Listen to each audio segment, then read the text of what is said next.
नमस्कार प्रेक्षको, hello doctor या प्रायोजित कार्यक्रमामध्ये मी डॉक्टर आकाश हरिश्चंद्र मस्के तुम्हा सर्वांचं मनपूर्वक स्वागत करतो। प्रेक्षको, कार्यक्रमाची सुरुवात करूया एका श्लोकाने। स्वस्थस्य स्वस्थ रक्षणम आतुरस्य विकार प्रशमनमच। प्रेक्षको, आपलं शरीर स्वस्थ व निरोगी राहावं हे सर्वांचीच आंतरिक इच्छा असते, पण तरीही काही ना काही कारणामुळे आपल्या शरीरामध्ये रोग उत्पत्ती होते।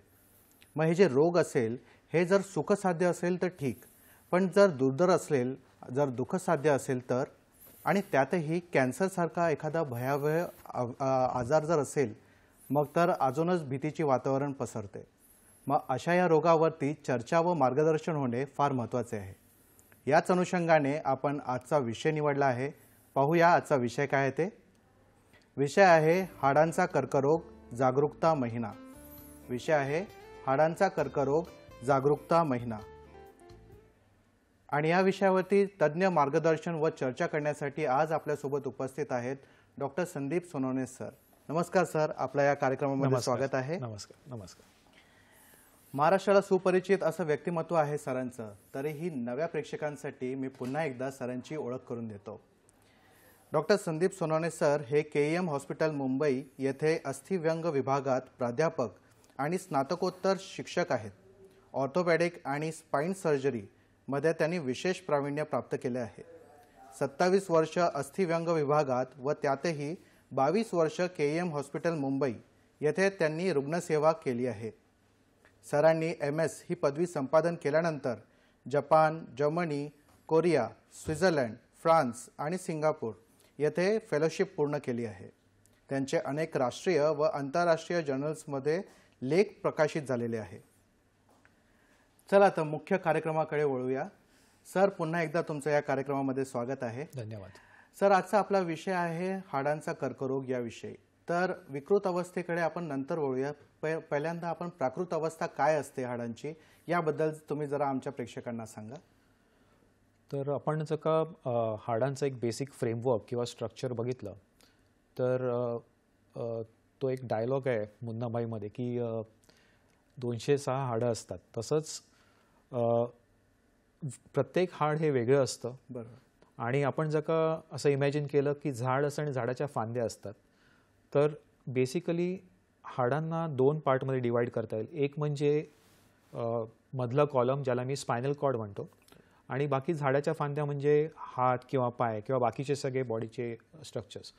प्रत्येक हाड हे वेगळं असतं दुसऱ्या हाडापासून। काही लहान असतात, काही मोठी असतात। स्पायनल कॉलम तर कम्प्लिटली वेगळा असतो। आणि ह्या रीते हे हाडाचं जे बेसिक फ्रेमवर्क असतं हे बॉडीच्या दुसऱ्या अवयवांपासून जरा डिफरंट असतं। की प्रत्येक कॅन्सर, एक तर कॅन्सरचे मल्टिपल टाईप्स असतात आणि प्लस एवढी सगळी हाडं असं जर का आपण कॉम्बिनेशन केलं तर ह्याच्यामध्ये खूप मोठी व्हरायटी मिळते। आणि हे कॅन्सर्स असे असतात जे इझिली मिस होऊ शकतात। त्यामुळे हाडांचा कॅन्सर जरी बाकीच्या कॅन्सरशी कंपेअर केला, अवयवांशी कंपेअर केला, तरी इन्सिडन्स किंवा प्रत्येक 100 पेशंट्समध्ये किती पेशंट्सला हाडाचा कॅन्सर होऊ शकतो ह्याचा आपण जर का अंदाज घेतला तर हाडांचा कॅन्सर तसा खूप कमी आहे। 1 ते 2% लोकांमध्येच होतो, पण बऱ्याचशा लोकांमध्ये तो लपून राहतो किंवा फार लेट उघडकीस येतो। त्यामुळे पण हे फिगर्स थोडेसे चेंज होतात। तर ह्याच्यासाठी स्क्रीनिंग खूप इम्पॉर्टंट आहे। आधी डायग्नोज करणं खूप इम्पॉर्टंट आहे, आणि ते झालं, ते जर का आपल्याला करता आलं तर आय एम क्वाईट शुअर की ह्याचा नंबर खूप वाढेल। सर, तुम्ही स्वस्थ बोन काय असतं, स्वस्थ स्केलेटल स्ट्रक्चर काय असतं याबद्दल तुम्ही सांगितलं। तर आता बोन कॅन्सरमध्ये युजुअली नॉर्मलपेक्षा काय वेगळं असतं याच्याबद्दल जरा सांगा। राईट. आता आपण बोनचं या स्लाईडमध्ये मी बोनचं एक स्ट्रक्चर दाखवतोय. त्याच्यामध्ये तुम्ही बघाल तर मी सांगितल्याप्रमाणे मल्टिपल बोन्स असतात. नॉर्मल अवयवांमध्ये फुफ्फुस असेल किंवा ब्रेस्ट असेल, लंग असेल, ह्याच्यामध्ये एक कॅन्सर असेल तर तिथेच रिस्ट्रिक्टेड राहतो किंवा तिथेच त्याच अवयवाला तो अफेक्ट करतो. हाडांच्या कॅन्सरमध्ये स्पेशालिटी ही आहे की कॅन्सर्स इथून पण चालू होऊ शकतात, हाडांमधनं पण कॅन्सर चालू होऊ शकतात किंवा बॉडीच्या कुठच्या पण दुसऱ्या अवयवांमध्ये कॅन्सर चालू होऊन, ज्याला आम्ही मेटास्टॅसिस म्हणतो, की ते दुसऱ्या पार्ट्समध्ये स्प्रेड होतात आणि मग शेवटी ते हाडामध्ये येऊन तिथे राहतात. हाडाला अफेक्ट करतात आणि त्याच्यामुळे पेन होऊ शकतं, फ्रॅक्चर्स होऊ शकतात आणि पेशंटचं हालचाल बंद होऊ शकते. ह्या सगळ्या गोष्टींमुळे जे एक आपण इम्पॅक्ट म्हणतो कामावरती किंवा फायनान्शियल, सोशल इम्पॅक्ट हा खूप जास्ती असतो. कारण पेशंटनी एकदा बेड पकडला किंवा चालता आलं नाही तर त्याचं सगळंच राहून जातं. कामावर जाऊ शकत नाही, सोशल फंक्शन्स अटेंड करू शकत नाही. तर थोडक्यात हे कॅन्सर्स खूप वेगळे असतात, ह्याची व्हरायटी वेगळी असते आणि ह्याचा इम्पॅक्ट जरी लेट झाला तरी खूप जास्ती होऊ शकतो in terms of financial and social burden. बरोबर. सर, तुम्ही सांगताना चर्चेमध्ये बोलले की याचे व्हरायटीज वेगळे असतात, तर ह्याच्यात काही क्लासिफिकेशन आहेत का सर? मी सांगितल्याप्रमाणे की हाडांमध्ये दोन प्रकारे आपण त्याचं विभाग करू शकतो. एक म्हणजे जे कॅन्सर्स प्राथमिकरित्या हाडांमध्ये चालू होतात, ज्याला आम्ही प्रायमरी बोन ट्युमर्स म्हणतो. जेणेकरून हाडांचे जे सेल्स असतात तर ते चेंज होतात आणि त्याच्यामध्ये प्रायमरी ट्युमर्स चालू होऊ शकतात. दुसरी गोष्ट म्हणजे मी सांगितल्याप्रमाणे की फुफ्फुस किंवा ब्रेस्ट किंवा मेल्समध्ये प्रोस्टेट जे असतं तिथून कॅन्सर स्प्रेड होऊन नंतर ते हाडांमध्ये जाऊन बसू शकतं ॲडव्हान्स स्टेजमध्ये आणि त्याच्यामुळे पेन किंवा दुखणं किंवा पेशंटला चालतं काम करायची जी ॲबिलिटी असते ती कमी झाल्यामुळे सिग्निफिकंट इम्पॅक्ट पडू शकतो. तर दोन मेन टाईपचे कॅन्सर्स असतात. एक म्हणजे प्रायमरी कॅन्सर्स जे यंग लोकांमध्ये आढळतात, मुलांमध्ये आढळतात आणि ते इझिली पिकअप करू शकतो कारण ते हातावरती किंवा पायावरती जास्ती होतात. गुडघ्याच्या आजूबाजूला तर ऑलमोस्ट 50-60% कॅन्सर्स असतात आणि त्याच्यामध्ये आपण ते पटकन पिकअप करू शकतो.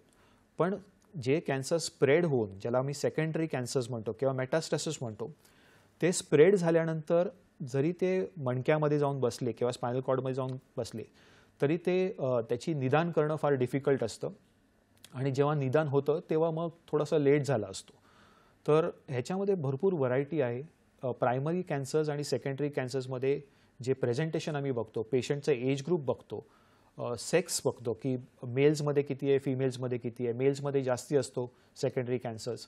तर बऱ्याचशा गोष्टींनी फरक पडतो या दोन कॅन्सर्समध्ये. सर, तुम्ही प्रायमरी आणि सेकंडरी कॅन्सर याबद्दल सांगत आहात, तर मग प्रायमरी आणि सेकंडरी कॅन्सरमध्ये निदानात्मक किंवा चिकित्सात्मक बदल केवढा जास्त असतो याबद्दल जरा सांगा.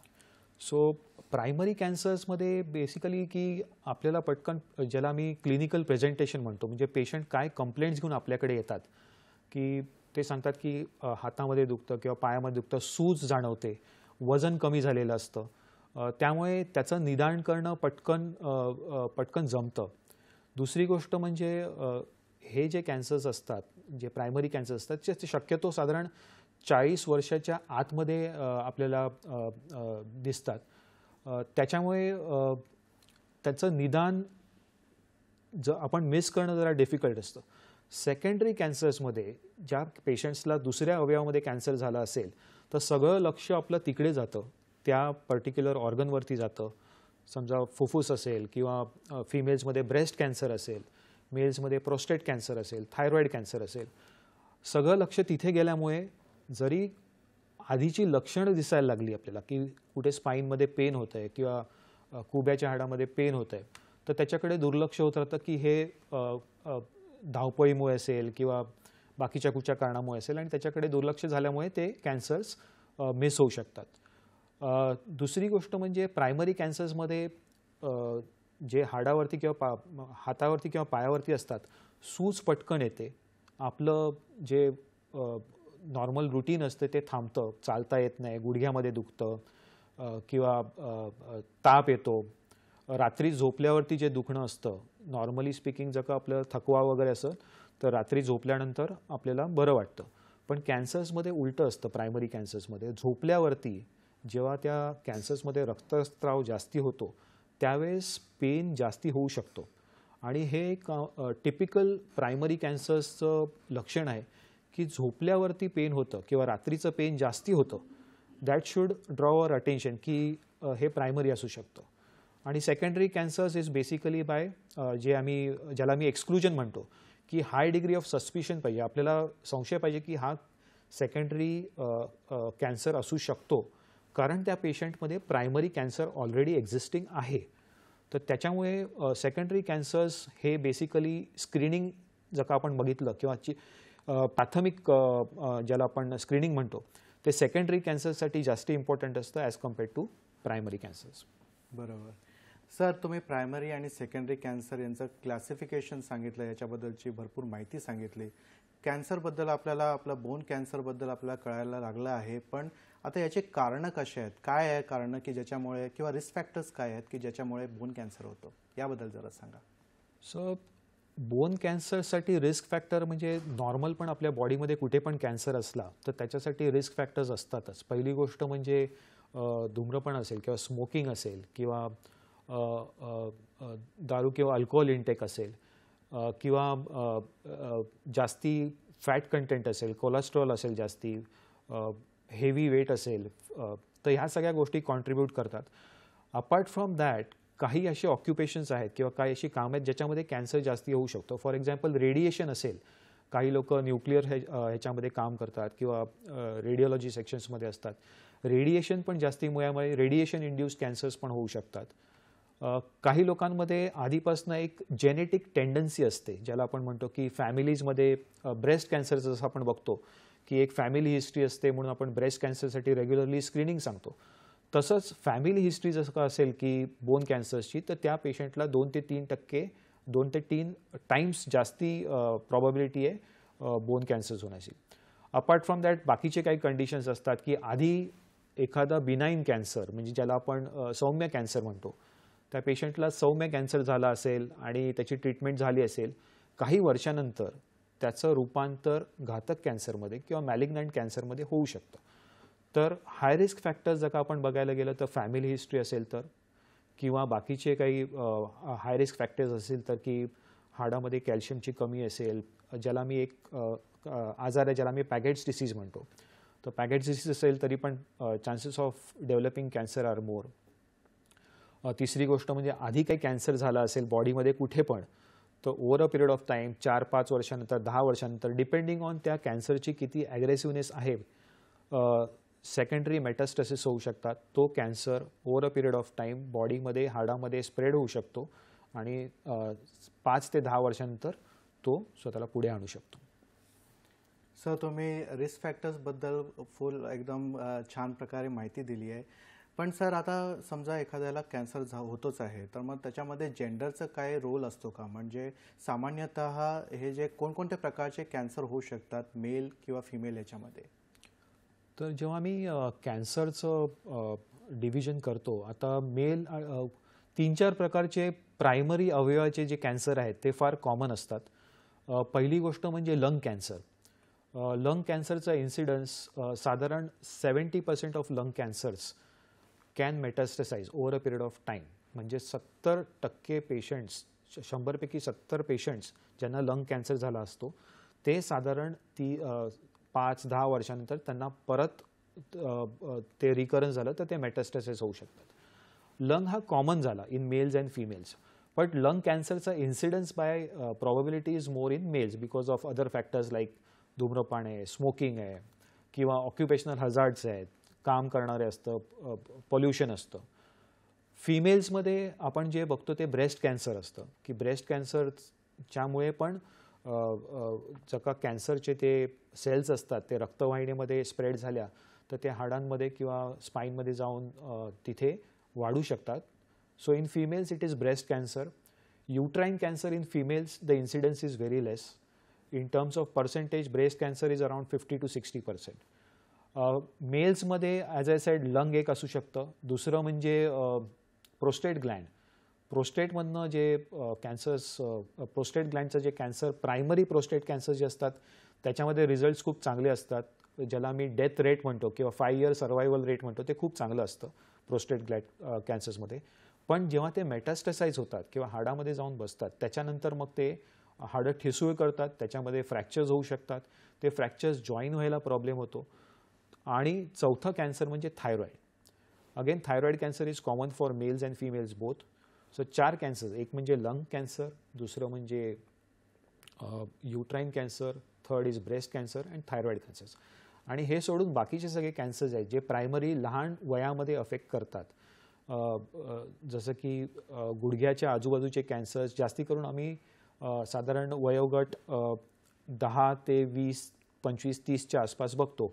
आणि त्यातले काही कॅन्सर्स अराउंड 30 to 40, 50% कॅन्सर्स हे सौम्य असतात. But over a period of time त्यांच्यामध्ये चेंजेस होऊन ते मग मॅलिग्नन्सीमध्ये चेंज होऊ शकतात.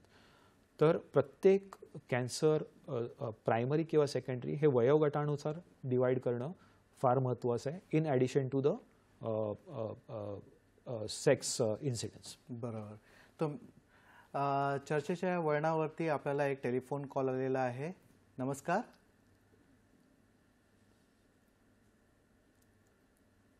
हॅलो रेखाजी, नमस्कार. बोला, आपला प्रश्न विचारा. नमस्कार. नमस्कार, बोला. हा सर, नमस्कार.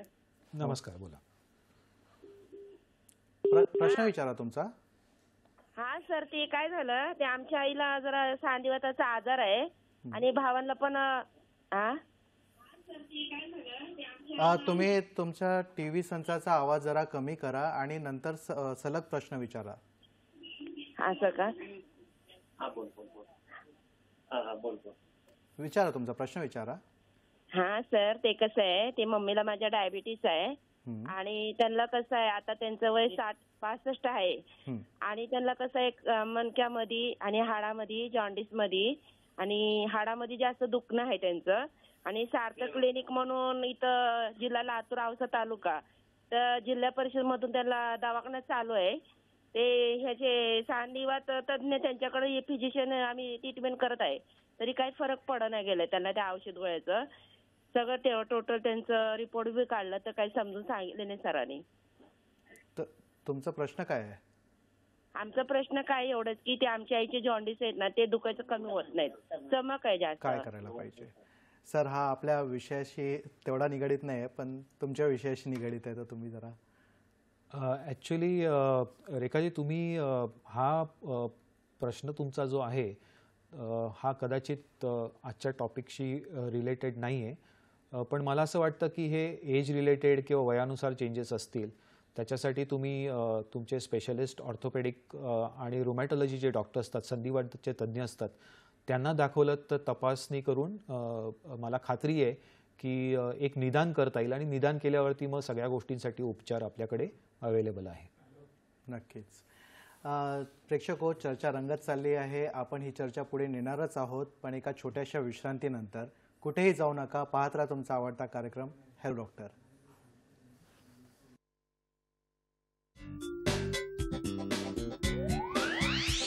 तर ब्रेकनंतर तुमचं पुन्हा स्वागत आहे. आज आपण चर्चा करत आहोत हाडांचा कर्करोग या विषयावरती. आणि आपण चर्चा करत असताना सरांसोबत सरांनी आपल्याला सांगितलं की पुरुष व स्त्री यामध्ये कोणकोणत्या वेगवेगळ्या प्रकारचे हाडांचे कर्करोग होतात. तर पुढचा प्रश्न हा येतो की लहान मुलांमध्ये हाडांचा कर्करोग होतो काय, आणि होत असेल तर कोणकोणते होतात? सर, जरा सांगा आमच्या प्रेक्षकांना. सो लहान मुलांमध्ये हाडांचा कर्करोग डेफिनेटली होतो.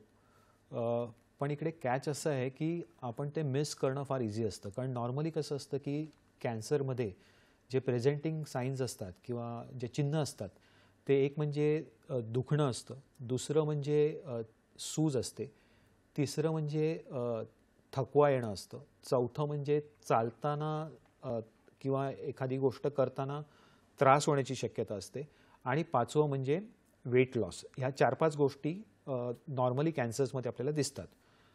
मुलांमध्ये ह्या सगळ्या गोष्टी नॉर्मली आपण हे करतो. म्हणजे एखाद्याने कंप्लेंट केली की दुखतंय, पाय दुखतंय किंवा सूज आली आहे, तर शक्यतो असं असतं की कुठे लागलं आहे का, कुठे पडला आहेस का. आणि त्यामुळे बऱ्याचशा वेळेस आम्ही जेव्हा बघतो की हे पेशंट्स जेव्हा आमच्याकडे येतात ते बरेच लेट स्टेजमध्ये येतात किंवा इनिशियल जे प्रेझेंटिंग असतं त्याच्यामध्ये असाच निष्कर्ष असतो की कुठेतरी पडला असेल, लागला असेल, पाय मुरगळला असेल, शाळेमध्ये काहीतरी मस्ती केली असेल आणि त्याप्रमाणे ते दुर्लक्ष होतं. पण लहान मुलांमध्ये जेव्हा कॅन्सर्स होतात as compared to old people किंवा ॲडल्ट्समध्ये हे कॅन्सर्स बऱ्यापैकी घातक असतात किंवा मॅलिग्नंट पण असू शकतात. आणि त्याचा जर का आपण रेशो बघितला तर साधारण 50 ते 60% हे मॅलिग्नंट कॅन्सर्स असू शकतात. त्याच्यामधले पण साधारण 7 ते 70% कॅन्सर्स हे साधारण जॉईंट्सच्या आसपास आढळतात. सर्वात कॉमन म्हणजे गुडघ्याच्या आजूबाजूला किंवा मांडीच्या इकडे खाली, दुसरं म्हणजे एल्बोजच्या जवळ आणि तिसरं म्हणजे मनगटांच्या इथे. तर ह्या 3-4 ठिकाणी हे कॅन्सर्स आढळतात आणि हे मॅलिग्नंट कॅन्सर्स असतात. तर तुम्ही स्लाइड्समध्ये बघाल इकडे तर हे 3-4 टाईपचे जे कॅन्सर्स आहेत ते खूप कॉमन आहेत. एक म्हणजे ऑस्टिओसार्कोमा, दुसरं म्हणजे कॉन्ड्रोसार्कोमा और एविंग्स. हे 3-4 कॅन्सर्स जे असतात ते खूप घातक असतात आणि तुम्ही बघाल तर हे खूप रॅपिडली प्रोग्रेसिंग असतात, म्हणजे पटापट ते वाढतात आणि हे अशा ठिकाणी हाडांमध्ये होतात जिथे फ्रॅक्चर्स व्हायचे चान्सेस खूप जास्ती असतात. तर ह्या सगळं जर का आपण ओव्हरव्ह्यू घेतला तर लहान मुलांमध्ये जी आपण सस्पिशन किंवा संशय असतो की एखादा मुलाला जर का दुखापत झाली असेल, जे युजली असतं इनिशियल हिस्ट्री इज ऑलवेज की कुठेतरी पडला, लागलं आणि तिथून ते कॅन्सर्स चालू होतात. तर अशा वेळेस मग आपण ते डायग्नोज करू शकतो. फारच छान माहिती दिली. चर्चेच्या या वळणावरती आपल्याला एक टेलिफोन कॉल आलेला आहे. मंगल आपटे बोलत आहेत पुण्याहून. नमस्कार, आपला प्रश्न विचारा. नमस्कार. मला असा प्रश्न विचारायचा की पाठ दुखायला लागली तर पाठीचा कॅन्सर होऊ शकतो का? आणि दुसरी गोष्ट म्हणजे फ्रीज मधलं खाणं किंवा शिळं खाणं यांनी सुद्धा काही जण म्हणतात कॅन्सर वगैरे होऊ शकतो आणि कॅन्सर होऊ नये म्हणून त्या बाबतीत काय काळजी घ्यायची? धन्यवाद. दुसऱ्या भागाकडे आधी आलं तर फ्रीजमधनं खाणं किंवा थंड खाण्याने कॅन्सर होऊ शकतो का, तर त्याच्यामध्ये काय एव्हिडन्स नाही आहे. असं स्टॅटिस्टिकली एव्हिडन्स असा काही नाही की थंड खाल्याने कॅन्सर हाडाचा होऊ शकतो. दुसरी गोष्ट म्हणजे पहिल्या प्रश्नाकडे जर का आपण आलो की पाठदुखीमुळे कॅन्सर असतो का, प्रत्येकाला कधी ना कधी आपल्या आयुष्यामध्ये पाठदुखी झालेलीच असते. असं कोणी ह्युमन नसेल की ज्याला पाठदुखी होत नाही. आता पाठदुखी झाल्यानंतर त्याला आपण निदान करून बघायला लागतं की ॲक्च्युली कशामुळे आहे. जर का वय जास्ती असेल, 70-80 असेल आणि हाडाचे फ्रॅक्चर्स झाले ज्याला आपण ऑस्टिओपोरोटिक फ्रॅक्चर्स म्हणतो, तर त्याच्यामध्ये फ्रॅक्चर झाल्यानंतर आधीच्या साधारण 10-15 वर्षापूर्वी जेव्हा एवढे आपल्याकडे ॲडव्हान्स स्क्रीनिंग मेथड्स नव्हते त्यावेळेस असं असायचं की हाडं ठिसूळ झाल्यामुळे फ्रॅक्चर झालं आहे आणि त्याला ट्रीटमेंट असायची 3 महिने 4 महिने बेड रेस्ट घ्या. आता तसं नाही आहे. आता it is more like science आणि एव्हिडन्स बॅक्ड मेडिसिन की हाड फ्रॅक्चर झालं, पाठदुखीमुळे हाड फ्रॅक्चर दिसलं तर आपल्याला ॲक्च्युली प्रूफ द्यावा लागतो की ते ऑस्टिओपोरोसिसमुळेच आहे आणि कॅन्सरमुळे नाही आहे. तर हे एव्हिडन्स बेस्ड जे मेडिसिन आहे ते फार इम्पॉर्टंट आहे. सो पाठदुखी म्हणजे कॅन्सर नाही. पाठदुखीची अनेक कारणं असू शकतात. हाडामध्ये कॅल्शियमची कमी असू शकते किंवा बाकीच्या सगळ्या गोष्टी असतात, पोश्चर असू शकतं. तर नुसतं पाठदुखी म्हणजे कॅन्सर नाही. आय थिंक तुम्ही तुमच्या ऑर्थोपेडिकला दाखवून आधीचे इनिशियल तपासणी करून नंतर त्याच्या पुढे त्याचं निदान करू शकतात. ठीक आहे. आपल्याला अजून एक टेलिफोन कॉल आलेला आहे. योगेशजी बोलत आहेत छत्रपती संभाजीनगरहून. नमस्कार, आपला प्रश्न विचारा. नमस्ते सर. नमस्कार, प्रश्न विचारा आपला. सर, हाडांचा जो कर्करोग होतो ते झाल्यानंतर शरीरावर कसे लक्षणं दिसतात? ठीक आहे, धन्यवाद. धन्यवाद. अतिशय उत्कृष्ट प्रश्न असा आहे यांचा की हाडाचा कर्करोग झाल्यानंतर काय लक्षणं दिसू शकतात. तर सर्वात महत्त्वाचं म्हणजे दुखणं. आणि मी सांगितल्याप्रमाणे रात्री झोपल्यावरती जेव्हा एखाद्याला दुखणं जास्ती होतं त्यावेळेस कुठेतरी हे नॉर्मल नाही आहे हे लक्षात घेणं फार महत्त्वाचं आहे. दुसरं म्हणजे वजन कमी होणं. तिसरं म्हणजे हाडं ठिसूळ झाल्यामुळे एखादी गोष्ट जी आपण नॉर्मल करत असतो की तुम्ही जर का समजा एक पर्टिक्युलर डिस्टन्स चालत असाल तर ते तुम्ही करू शकणार नाही, कारण हाडं ठिसूळ झाल्यामुळे ते हाडं वीक होत जातात आणि तिथे फ्रॅक्चर्स व्हायचे चान्सेस असतात. तर स्पेसिफिकली हाडाचं कॅन्सर जर का आपण बघायला गेलं तर पहिलं म्हणजे रात्रीचं दुखणं, दुसरं म्हणजे हाडाचं पेन, हाडामध्ये होणारं दुखणं, तिसरं म्हणजे फंक्शन ज्याला आपण काम म्हणतो त्याच्यामध्ये जरा स्लोनेस येणं, आणि चौथं म्हणजे पॅथॉलॉजिकल फ्रॅक्चर्स, की हाडं ही न पडता पण तुटू शकतात. टिपिकल हिस्ट्री अशी असते की कुठेतरी एखादा माणूस जातो आणि पाय लचकला किंवा पाय मुरगळला आणि हाड तुटतं. आता नॉर्मल संदर्भामध्ये जेव्हा आपण असं होतं तेव्हा आपलं हाड तुटत नाही. हाड तुटायला ॲक्च्युअली जास्ती फोर्स लागतो. जेव्हा हाड आधीपासूनच वीक झालं असेल किंवा कमजोर झालं असेल कॅन्सरमुळे, तर एखादा छोटासा फोर्स पण इनफ असतो की ते हाड तोडायला. तर त्याच्यामध्ये कुठे चेंज होत आहे ते बघायला लागेल, नॉर्मल गोष्टी कुठे चेंज होतात ते बघायला लागेल, आणि त्याप्रमाणे मी सांगितल्याप्रमाणे एक हाय डिग्री ऑफ सस्पिशन की हे काहीतरी वेगळं आहे हे बघणं फार इम्पॉर्टंट आहे. आणि immediately x-ray, CT scan, MRI ह्या सगळ्या आपल्याकडे आता इन्व्हेस्टिगेशन्स आहेत जेणेकरून कॅन्सर आपण पटकन पिकअप करू शकतो. बरोबर. सर, तुम्ही लक्षणाबद्दल सांगत आहात आणि तुम्ही चर्चेमध्ये सांगताना बोलले की कधी कधी काही लक्षणं आपल्याला अत्यंत कठीण असतात ओळखायला.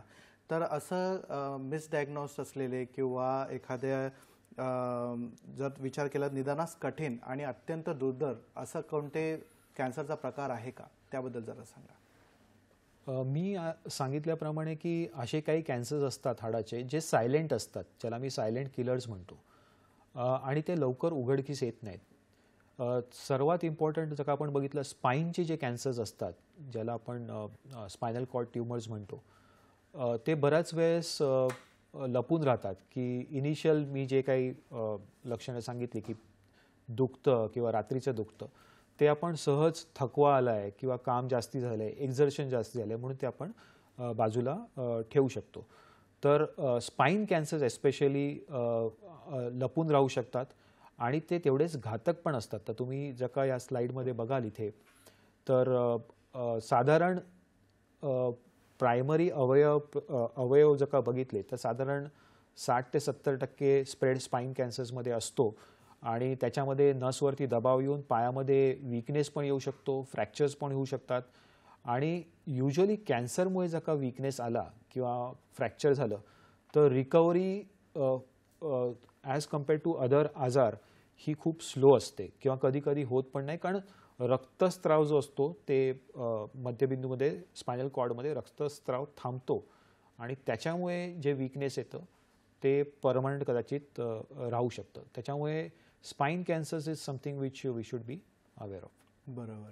सर, तुम्ही सिम्पटम्सबद्दल सांगितलं, लक्षणांबद्दल सांगितलं. आता आपण जे सायन्स म्हणतो त्या सायन्सबद्दल जरा सांगा की धोक्याचे असे कोणते सायन्स आहेत का याबाबत. तर धोक्याचे सायन्स म्हणजे एक म्हणजे आपण जेव्हा एखादा पेशंट दुखणं घेऊन आपल्याकडे येतो, जेव्हा आपण चेक करतो त्याच्यावरती त्याला सूज असते. तर सूज पण सौम्य कॅन्सर आणि घातक कॅन्सर्समध्ये वेगळी असते. ज्यावेळेस वरची स्किन किंवा वरची चमडी ही खूप लाल किंवा पेनफुल असते तेव्हा, आणि ज्याच्यावरती रक्तस्राव दिसतो, अशा वेळेस आपण घातक कॅन्सर हे सस्पेक्ट करायला पाहिजे. दुसरी गोष्ट म्हणजे ड्युरेशन, किती वेळ झाला ही सूज येऊन. सौम्य सूज जी असते ती साधारण सौम्य कॅन्सर जे असतात त्याच्यामध्ये सूज बऱ्याच वेळापासून असते किंवा स्वेलिंग बरेच वर्षापासून असते, आणि आत्ता जसं वय वाढतं किंवा एखादा मुलाला आधीपासून स्वेलिंग असेल आणि 16व्या 17व्या वर्षी ते स्वेलिंग पटकन वाढतं, दिस इज इंडिकेटिव्ह की हे टिपिकल कॅन्सर आहे. पण सूज जर का कंटिन्युअसली होत राहिली आणि रक्तस्राव त्याच्यामध्ये जास्ती दिसायला लागला तर असू शकतं. दुसरं म्हणजे ह्या कॅन्सर्समुळे बाकीचे जे अवयव असतात, रक्तवाहिन्या असतात, नसांवर असतात, त्यांच्यावरती जर का प्रेशर आला तर पायामध्ये वीकनेस येऊ शकतो. पायामध्ये रक्तपुरवठा कमी झाल्यामुळे त्याच्यामध्ये चेंजेस येऊ शकतात किंवा चालताना मुंग्या येऊ शकतात पायामध्ये, गँग्रीनस चेंजेस येऊ शकतात. ह्या छोट्या छोट्या गोष्टी आहेत ज्या पिकअप करायला पाहिजेत, ज्या आधी आपल्याला सांगतात की हा सौम्य आहे की हा घातक कॅन्सर आहे. दुसरी एक साईन ज्याला आपण म्हणतो ते म्हणजे मूवमेंट. एखादा कॅन्सर जर का सांध्याच्या आजूबाजूला असेल आणि तो रक्तवाहिनी किंवा नस इन्व्हॉल्व करत असेल तर त्याची मूवमेंट, सांध्याची मूवमेंट खूप पेनफुल असते, खूप दुखतं, आणि this should give a suspicion की हा कदाचित एक मॅलिग्नंट ट्यूमर आहे. बरोबर. सर, तुम्ही सायन्स आणि सिम्पटम्स याबद्दल सविस्तर माहिती दिली. आपण युजली बघतो की स्क्रीनिंगमध्ये एखादा कॅन्सर आपल्याला सापडतो, तर स्क्रीनिंगमध्ये बोन कॅन्सर कोणकोणते सापडू शकतात याबद्दल जरा माहिती द्या. आता स्क्रीनिंग जेव्हा आपण म्हणतो किंवा प्रायमरी चाचणी जेव्हा आपण म्हणतो त्याच्यामध्ये 2-3 प्रकार असतात. एक म्हणजे एक तर मी सांगितल्याप्रमाणे एक हाय डिग्री ऑफ सस्पिशन, संशय पाहिजे की हे कॅन्सर पण असू शकतं, आणि ह्याच्यामध्ये बरेच इन्व्हेस्टिगेशन्स आहेत. बोन कॅन्सरमध्ये सर्वात बेसिक तपास म्हणजे एक्सरे आहे, पण कधीकधी एक्सरेवरती चेंजेस दिसायला बराच वेळ जाऊ शकतो. जर का पेशंटला आधी हिस्ट्री असेल, ज्याला आपण हाय रिस्क पेशंट्स म्हणतो, त्याच्यामध्ये साध्या रक्ताच्या चाचणीवरती पण आपल्याला एक सस्पिशन आपलं प्रूव्ह होऊ शकतं की हे बोन कॅन्सर्स असू शकतात, ज्याला आम्ही ट्यूमर मार्कर्स म्हणतो. आणि मी सांगितल्याप्रमाणे most of the bone cancers किंवा स्केलेटल कॅन्सर्स हे सेकंडरी असतात, म्हणजे कुठेतरी दुसरीकडे कॅन्सर असतो आणि तिथे ते कॅन्सर सेल्स येऊन हळूहळू वाढतात. पण प्रायमरी ट्यूमरमधनं जे ब्लडमध्ये सेल्स निघतात त्याच्यामध्ये मार्कर्स असतात, आणि हे मार्कर्स जर का आपण चेक केले, मी सांगितल्याप्रमाणे थायरॉईडचे मार्कर्स असतात, ब्रेस्टचे मार्कर्स असतात, लिव्हर, ओव्हरीज, ह्या सगळ्या मार्कर्समधनं आपण एक आपल्याला अंदाज येऊ शकतो. ऑल्दो हे मार्कर्स म्हणजे कंप्लीट निदान नाही, असं नाही की दिस इज प्रूफ. हे एक सस्पिशन असतं आणि त्याच्यावरती आपल्याला एक सपोर्टिंग एव्हिडन्स लागतो की एक्सरेवरती काय दिसतंय, MRI वरती काय दिसतंय, CT वरतीच काय दिसतंय. ह्या सगळ्या गोष्टींमध्ये केल्यानंतर मग आपल्याला एक कलेक्टिव्ह डिसिजन घ्यावा लागतो की हे कॅन्सर असू शकतं. पण अगेन हे प्रूफ नाही, आणि त्याच्यासाठी पुढचे तपास असतात ज्याला आपण बायोप्सी वगैरे करून ते ॲक्च्युअली डॉक्युमेंट किंवा प्रूफ करतो की हे डेफिनेटली कॅन्सर आहे. बरोबर. सर, आपण स्क्रीनिंगबद्दल सांगत आहात, तर स्क्रीनिंगमध्ये विविध पद्धती असतात, तर या बोन कॅन्सरच्या डायग्नोसिससाठी स्क्रीनिंगमध्ये कोणकोणते विविध पद्धती आहेत आणि याच्यामधलं काय महत्त्व काय आहे याबद्दल जरा सांगा. सर्वात बेसिक म्हणजे आपण ज्याला एक्सरेज म्हणतो. एक्सरेजवरती एखादं हाड जास्ती त्याच्यामध्ये खराब झालं असेल तर आपण पटकन पिकअप करू शकतो. दुसरं म्हणजे आजकाल आपल्याकडे बरेच पॅकेजेस असतात की whole body package, whole body screening.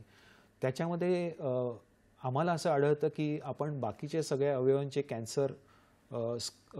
कॅन्सरसाठी screen तर करतो, पण हाडांच्या कॅन्सरसाठी आपण एवढं करत नाही. तर त्याच्यासाठी एखादं simple investigation like bone scan जर का आपण केला तर त्याच्यावरती आपण खूप लवकर पिकअप करू शकतो. एखाद्या पेशंटला सस्पिशन असेल की प्रायमरी कॅन्सर कुठेतरी आहे, तर त्याच्यामध्ये जेव्हा तो पेशंट आमच्याकडे येतो त्यावेळेस आपण त्याची काही कंप्लेंट असेल की कंबर दुखती आहे, पाठ दुखती आहे किंवा इथे गुडघ्यामध्ये दुखते, त्यावेळेस it is always better to get an additional investigation, CT scan किंवा MRI, जस्ट टू सी की कुठे कॅन्सर हा स्प्रेड तर होत नाही आहे ना. बट बेसिक इन्व्हेस्टिगेशन्स जर का तुम्ही विचाराल तर पहिलं म्हणजे ब्लड इन्व्हेस्टिगेशन्स, आणि दुसरं म्हणजे बोन स्कॅन, आणि आत्ता तिसरं पेट CT पण आलं, ज्याच्यामध्ये आपल्याला छोटा कॅन्सर लवकरात लवकर पटकन पिकअप करता येतो आणि त्याचं निदान करता येतं. बरोबर.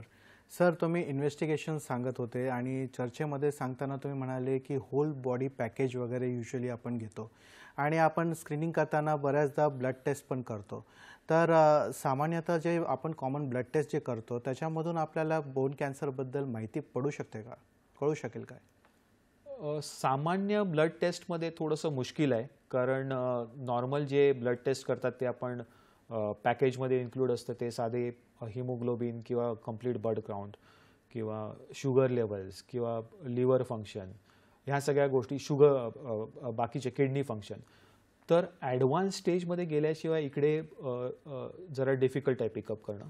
पण जर का रक्ताचा प्रायमरी कॅन्सर असेल, बोनमधनं ओरिजिनेट होणारा, ज्याला मी मायलोमा वगैरे म्हणतो, असं काय असेल तर ते रक्ताच्या कॅन्सर्स असतील, ज्याला मी मल्टिपल मायलोमा असा टाईपचा एक कॅन्सर आहे, ते रक्ताच्या इन्व्हेस्टिगेशन्सवरती आणि सपोर्टिंग इन्व्हेस्टिगेशन्सवरती आपण पटकन पिकअप करू शकतो.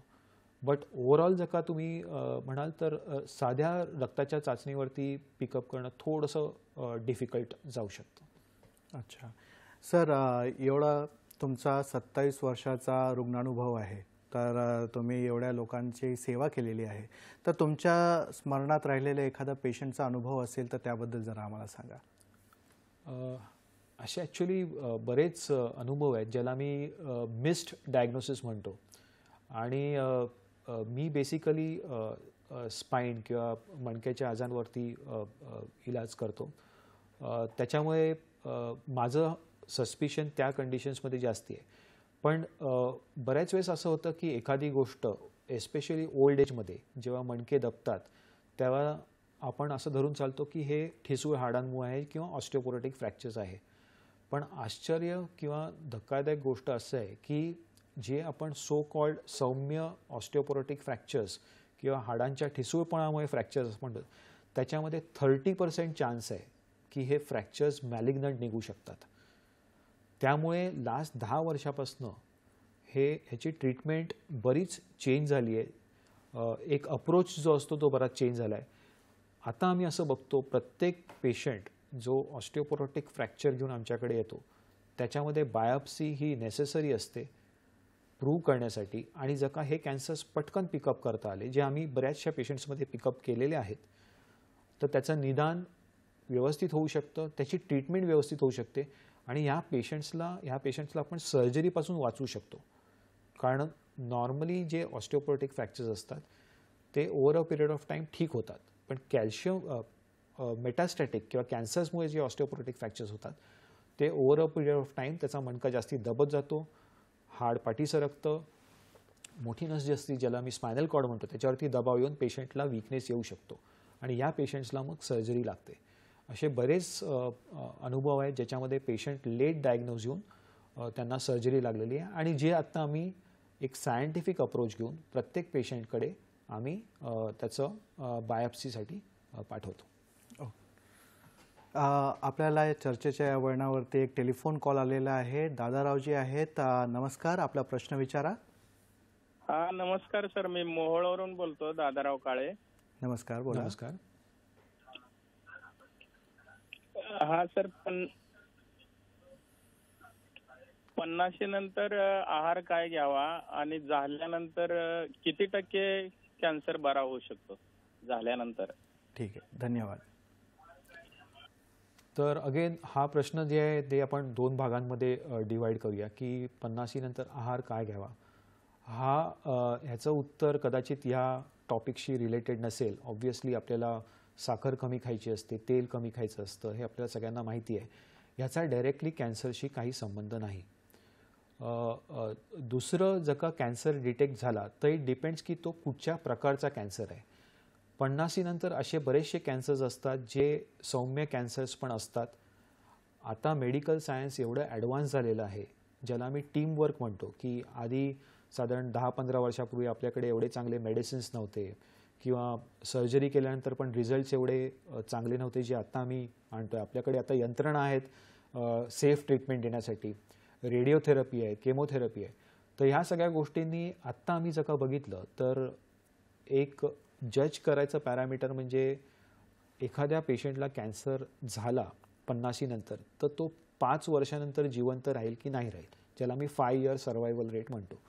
आणि over a period of time आम्ही बघतोय की आता 5 year survival rates are going up, की बरेचसे पेशंट्स 5 वर्षानंतर पण जिवंत असतात. आणि 5 वर्ष तुम्ही बघाल तर आपल्या जीवनामध्ये कालावधीमध्ये खूप मोठा पिरियड असतो. जरी आपल्याला बोलायला 5 वर्ष जरी म्हटलं तरी it's a significant amount of time. तर बरेचसे कॅन्सर्स बरे होतात जर का लवकर पिकअप झाले असेल तर. एज 50 वर्ष त्याच्यावरती असेल तरी काही फरक पडत नाही. फारच छान. सरांच्या सल्ल्याप्रमाणे तुम्ही सल्ला त्यांचा पाळा म्हणजे तुम्हाला नक्कीच फायदा होईल. प्रेक्षक आपल्याला सरांनी फार सविस्तर अशी मार्गदर्शन केलेले आहे आणि सर आपल्याला चिकित्सेबद्दल पण सांगणार आहातच, पण एक छोट्याशा विश्रांतीनंतर. कुठेही जाऊ नका, पाहत राहा तुमचा आवडता कार्यक्रम हॅलो डॉक्टर.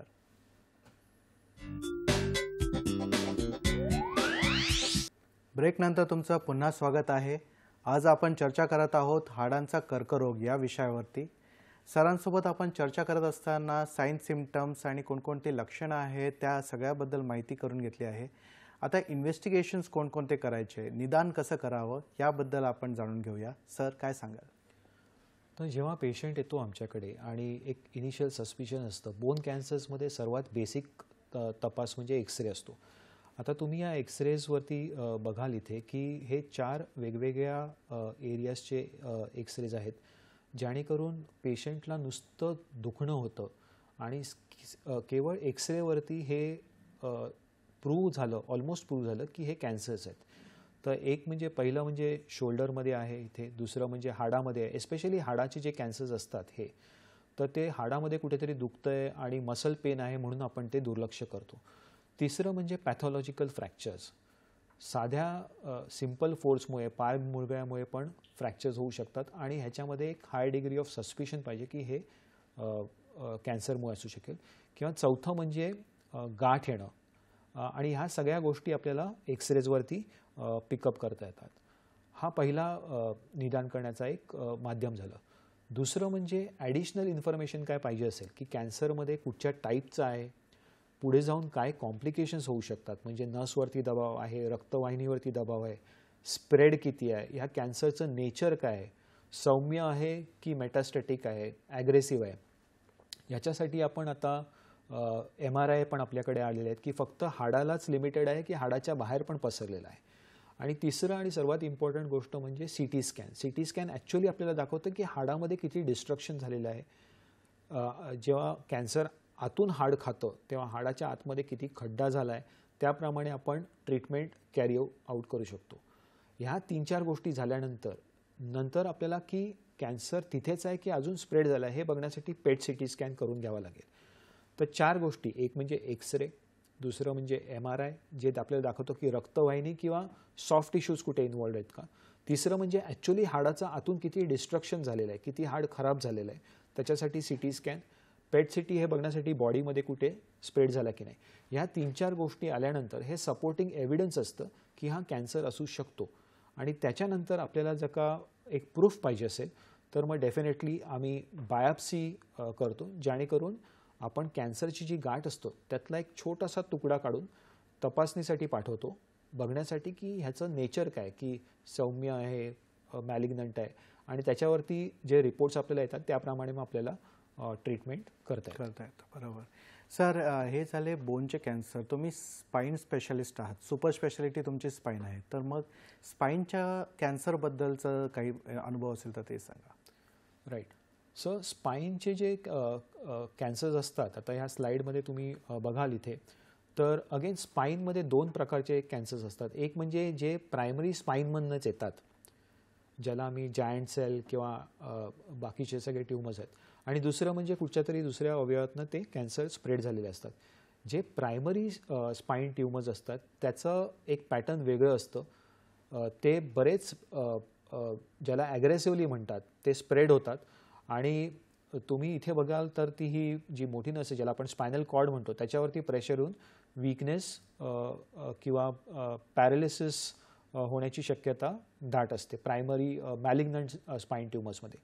मेटास्टॅटिक ते असतात ते साधारण ज्याला आपण ऑस्टिओपोरोटिक फ्रॅक्चर्स म्हणतो त्याच्याप्रमाणे ते साधारण त्या प्रकारे ते प्रेझेंट करतात की साधं बॅक पेन घेऊन पेशंट्स येतात आणि आपण एक्सरे वगैरे काढल्यानंतर दिसतं की फ्रॅक्चर आहे तिकडे, आणि तो पॅटर्न वेगळा असतो. पण स्पाईनमध्ये प्रायमरी स्पायनल ट्यूमर्स जे असतात त्याचं प्रेझेंटेशन कम्प्लिटली वेगळं असतं. ते जास्ती घातक असतात आणि त्याच्यामध्ये मी आत्ताच सांगितल्याप्रमाणे 5 year सर्वायवल रेट किंवा मॉर्टॅलिटी रेट बऱ्यापैकी जास्ती असू शकेल, तर ते जर का ते मॅलिग्नंट ट्यूमर्स असतील तर. बरोबर. सर, आपण बोन कॅन्सरबद्दल बोलत आहोत, तर मग चिकित्सा हे सर्वात महत्त्वाची. तर चिकित्सेबद्दल सांगा की कोणकोणते प्रकार आहेत चिकित्सेचे आणि सर्जरीची गरज केव्हा येते याबद्दल जरा सांगा. राईट. सो चिकित्सामध्ये अगेन मी सांगितल्याप्रमाणे पहिलं आपण बायोप्सी जी असेल ती बायोप्सी करून डायग्नोज करतो की कॅन्सर कुठच्या टाईपचा आहे, आणि हे ही सर्वात महत्त्वाची गोष्ट आहे की कुठच्या प्रकारचा कॅन्सर आहे. आता आपल्याकडे मल्टिपल ऑप्शन्स अवेलेबल आहेत. सर्वात इम्पॉर्टंट म्हणजे आपल्याकडे मेडिसिन्स आहेत ज्याला आपण ड्रग मॅनेजमेंट म्हणतो, किमोथेरपी म्हणतो. मोस्ट ऑफ द कॅन्सर्स किमोथेरपीला इनिशियल स्टेजमध्ये रिस्पॉन्ड करतात. रेडिओथेरपी आहे, काही लहान मुलांचे कॅन्सर्स असतात किंवा जे आपण आधीच्या स्टेजमध्ये बघतो की इविंग्स असेल किंवा ऑस्टिओसार्कोमा असेल, ज्याच्यामध्ये आपण इनिशियली रेडिएशन देऊन त्या कॅन्सरचं जे प्रमाण असतं किंवा साईज असते ती कमी करतो आणि त्याच्यानंतर डेफिनेटिव्ह ट्रीटमेंट करू शकतो. ह्या व्यतिरिक्त रेडिएशन, किमोथेरपी, ह्याच्या व्यतिरिक्त surgery is an important part. आता सर्जरीमध्ये 2 गोष्टी असतात. प्रायमरी सर्जरी किंवा कॅन्सर क्युअर करण्यासाठी सर्जरी शक्यतो आम्ही करत नाही, पण कॉम्प्लिकेशन्स काय असतील त्याच्यामुळे की पॅथॉलॉजिकल फ्रॅक्चर झालं किंवा स्पायनल कॉर्डमध्ये नसवरती दबाव आहे, पेशंटला पॅरालिसिस झाला, तर ह्या सगळ्या गोष्टींमध्ये मग सर्जरीची गरज लागू शकते. पण आत्ताच्या क्षणाला किंवा ह्या एजमध्ये primary treatment is chemotherapy, radiotherapy आणि surgery is only for complications की जे मी आत्ता डिस्कस केलं. तर एकदम क्लिअर कट कॅटेगरायझेशन आहे. आणि आता नवीन मेडिसिन्समध्ये रेडिएशन, सिलेक्टिव्ह रेडिएशन्समध्ये बरेच चांगले रिझल्ट्स आपल्याला या बोन कॅन्सर्समध्ये मिळू शकतात. बरोबर. फार सुंदर माहिती दिली सर आपण. पण आपण युजली बघतो चिकित्सेमध्ये किंवा कॅन्सरच्या ट्रीटमेंटमध्ये की टीमवर्कचा खूप महत्त्वाचा रोल असतो. तर बोन कॅन्सरच्या ट्रीटमेंटमध्ये काय रोल आहे टीमवर्कचा, याबद्दल जरा सांगा. तर कॅन्सरच्या ट्रीटमेंटमध्ये टीमवर्क म्हणजे एक म्हणजे पेशंट आल्यावरती मेडिकल जे ड्रग्ज देतात, मेडिकल ऑन्कॉलॉजिस्ट असतं. दुसरं म्हणजे रेडिएशन देणारे रेडिओथेरपिस्ट असतात, निदान करणारे पॅथॉलॉजिस्ट असतात, ऑपरेट करणारे सर्जन्स असतात. त्याचा हा सगळा जो टीमवर्क असतो तो फार इम्पॉर्टंट असतो की पेशंट कुठच्या स्टेजला आहे. तर साधारण आपण जर का वर्कफ्लो बघितला की पेशंट कॅन्सरचा आतमध्ये चालत आला तर पहिलं म्हणजे आपल्याला रक्ताचे तपास करायला लागतात. त्याच्यामध्ये पॅथॉलॉजिस्ट आपलं व्ह्यू देणार की हे ह्या गोष्टी लेवल्स वरती खालती आहेत, आपण सस्पेक्ट करायला पाहिजे. त्याच्यानंतर आपण एक्सरे, MRI, CT स्कॅन करणार, त्याच्यामध्ये रेडिओलॉजिस्टमध्ये येणार. त्याच्यानंतर आपण बायोप्सी घेणार, त्याच्यामध्ये इंटरव्हेन्शन रेडिओलॉजिस्ट असतो किंवा सर्जन असतो जे स्वतः पण बायोप्सी करतात. हे सगळं झाल्यानंतर मग जेव्हा ही टीम बसते आणि फायनल ट्रीटमेंट डिसाईड करते, त्याच्यामध्ये मेडिकल ऑन्कॉलॉजिस्ट येतात, त्याच्यामध्ये रेडिएशन थेरपिस्ट येतात आणि लास्ट इज सर्जन. तर हे जे 7-8 जे ब्रांचेस आहेत मेडिसिनच्या फार इम्पॉर्टंट आहे. कारण शेवटी आपल्याला काय पाहिजे की पेशंटला कमीत कमी त्रास होऊन मॅक्झिमम आउटपुट मिळायला पाहिजे. त्याचं जे लाईफ एक्सपेक्टन्सी आहे ती वाढायला पाहिजे आणि 5 year survival should be good. So teamwork is very important from the overall management. बरोबर. सर, टीमवर्क तर इम्पॉर्टंट आहेच. आता आपण ट्रीटमेंट समजा घेतली आणि आपण जर ओव्हरऑल प्रोग्नॉसिस पाहिलं तर यशाचं टक्केवारी किती आहे बोन कॅन्सरमध्ये, याबद्दल जरा सांगा.